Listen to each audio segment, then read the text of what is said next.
ሶማሊያ በአንድ በኩል በሽብር ቡድኑ አልሸባብ በሌላ በኩል በውስጧ እያቆጠቆጠ ያለውን ብልሹ አስተዳደር በአሁን ጊዜ በከፍተኛ ችግር ትገኛለች። የባህር ላይ ዘራፊዎች፣ የሶማሊላንድና የፑንትላንድ አልታዘዝ ባይነትና የራስ ገዥነትም ሌላ የሶማሊያ ራስ ምታት ነው።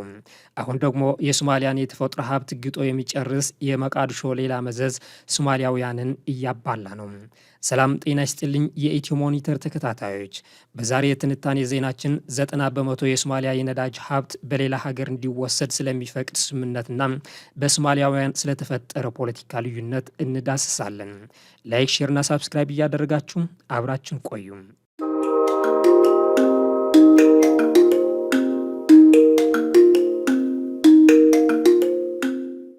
ላለፉት 34 ዓመታት የተረጋጋ ስርዓተ መንግስት ልትገነባ አልቻለችም። እንደ አውሮፓውያን አቆጣጠር ከ1991 ጀምሮ አንድነቷ መጠበቅ አቅቷታል። የባህር ላይ ዘራፊዎች፣ የአልሸባብ ሽብርተኝነት፣ የብሔራዊ አንድነት ማጣት ከውድቀት ዚያድ ባሬ እስካሁን ቀጥሏል። ላለፉት 34 ዓመታት አንድነቷ የጠበቀችና ጠንካራ ሀገር መገንባት ያቃታት ሶማሊያ በውስጧ ከተፈጠረው ቡልሾ አስተዳደር በተጨማሪ የተለያዩ ሀገራት ማሳረፊያ ሆናለች። ከአሜሪካ እስከ ቱርክ፣ ከግብፅ እስከ ኤሚሬትስ የሶማሊያን የተፈጥሮ ሀብትና የባህር ወደብ ለመቆጣጠር የሚፈልጉ ሀገሮች ናቸው። አሁን በቅርብ ጊዜ የተሰማው ዜና ደግሞ ብዙዎችን ያስገረመ ሆኗል። ሶማሊያ 90 በመቶ የነዳጅ ሀብቷ ለቱርክ ሰጠች የሚል ዜና። የሐሰን ሼክ መሐሙድ አስተዳደር ቱርክ በሶማሊያ የነዳጅ ፍለጋ እንድታደርግ ተስማምቷል። የሚገርመው ዜና ግን ይህ አይደለም። ገራሚው ነገር ቱርክ ፈልጋ ከምታገኘው ነዳጅ 90 በመቶ ለራሷ፣ 10 በመቶ ብቻ ለሶማሊያ እንድትሰጥ የሚፈቅድ ስምምነት መሆኑ ነው። ይህን ስምምነት ከተፈጸመ በኋላ ቱርክ ወራትን መፍጀት አልፈለገችም። ወዲያውን ወደ ፍለጋ ገብታ ቱርክ በምስራቅ አፍሪካ የሚገኘውን ከፍተኛ የነዳጅ ዘይት ክምችት 20 ቢሊዮን በርሜል በፍለጋ እንዳገኘች መረጃ ጠቁሟል።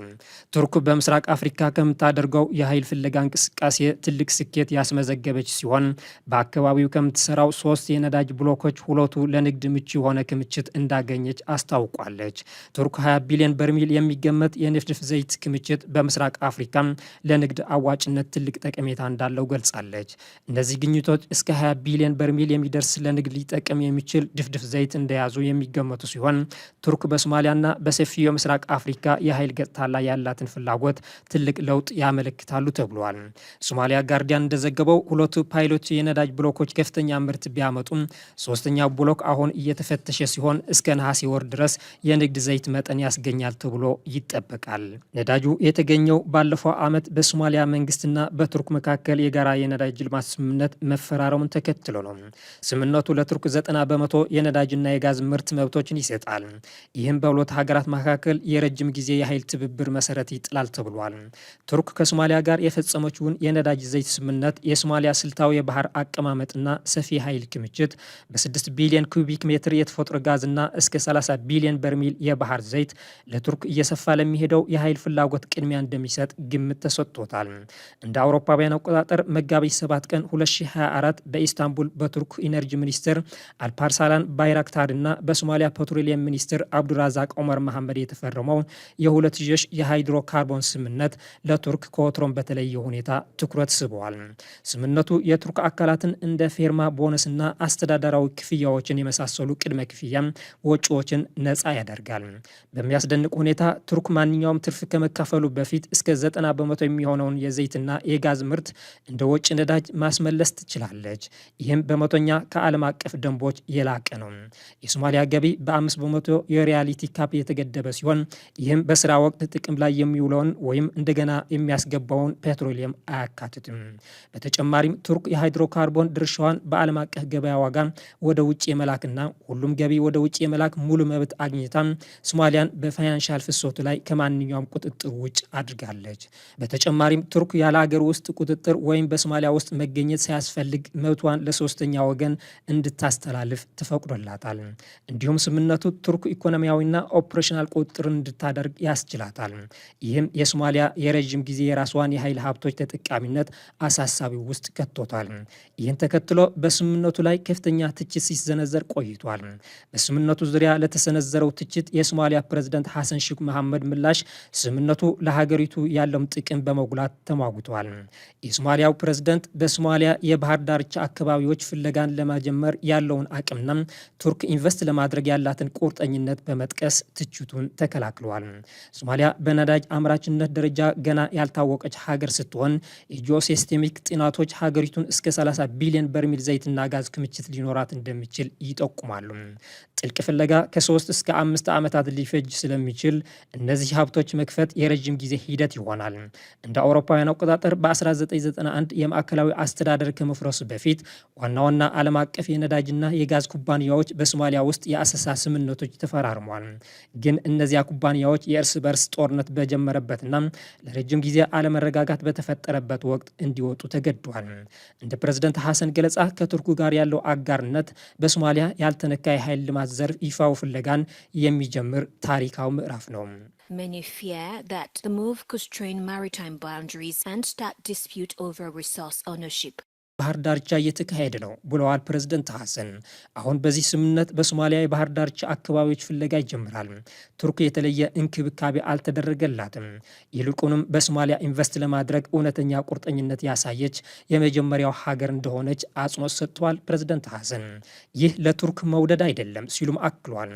ይልቁንም ቱርክ መዋዕለ ንዋያን ለማፍሰስ እውነተኛ ቁርጠኝነት በማሳየት የመጀመሪያው ሀገር ነች።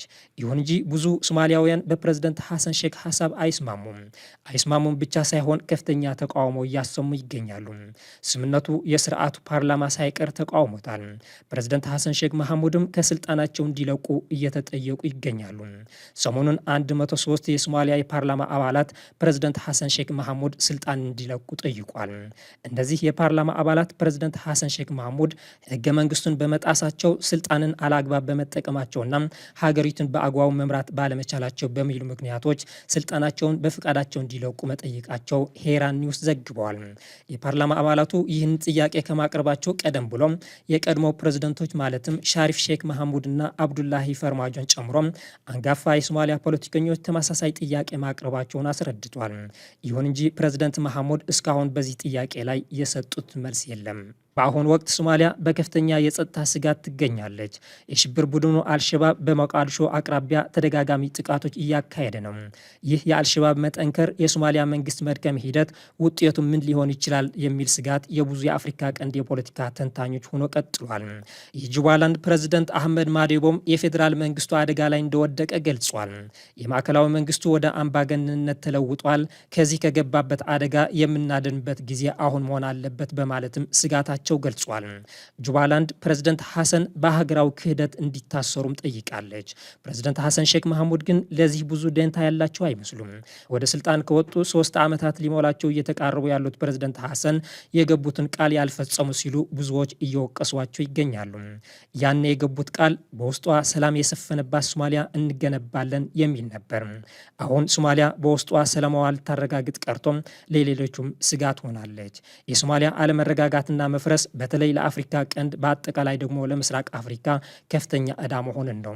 ፕሬዝደንት ሐሰን ሼክ መሐሙድ ግን ከ2026 ምርጫ በፊት አዲስ ፓርቲ ማቋቋማቸው እየተገለጸ ነው። ይህን ተከትሎ በሀገሪቱ የተፈጠረውን ፖለቲካዊ አለመረጋጋት ደግሞ ሌላ የመበታተን አደጋ ደቅኗል።